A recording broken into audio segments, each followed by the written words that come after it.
రుణమాఫీపై సవాల్ చేసిన హరీష్ రావు రాజీనామా చేయాలని లేకపోతే ప్రజలకు క్షమాపణలు చెప్పాలన్నారు సీఎం రేవంత్. దీనికి అదే స్థాయిలో కౌంటర్ ఇచ్చారు బీఆర్ఎస్ వర్కింగ్ ప్రెసిడెంట్ కేటీఆర్.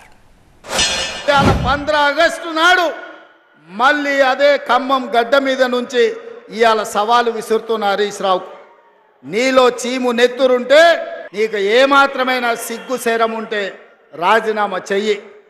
నువ్వు ఎట్లాగూ రాజీనామా చెయ్యవు. ఇవాళ నువ్వు రాజీనామా చేయకపోతే అమరవీరుల స్తూపం దగ్గరకు వచ్చే ముక్కు నేలకు రాజు కాంగ్రెస్ పార్టీ మీద సవాలు విసిరినందుకు తెలంగాణ రైతాంగం క్షమించండి.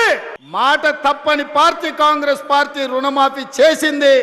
నేను విసిరిన సవాల్ను వెనక్కి తీసుకుంటున్నానని తెలంగాణ రైతాంగానికి క్షమాపణ చెప్పు. మాకు రాజీనామాలు కొత్త కాదు, రేవంత్ రెడ్డికి మోసం కొత్త కాదు. రాజకీయ సన్యాసం తీసుకుంటా అని మాట తప్పిన సన్యాసి ఎవడండి? కొడంగల్లో ఓడిపోతే రాజకీయ సన్యాసం తీసుకుంటా అని డైలాగులు కొట్టి 2018లో మాట తప్పిన సన్యాసి ఎవడు? ఇది నేను మా సోషల్ మీడియా సోదరులను అడుగుతున్నా, దయచేసి చెప్పాలని కోరుతాను.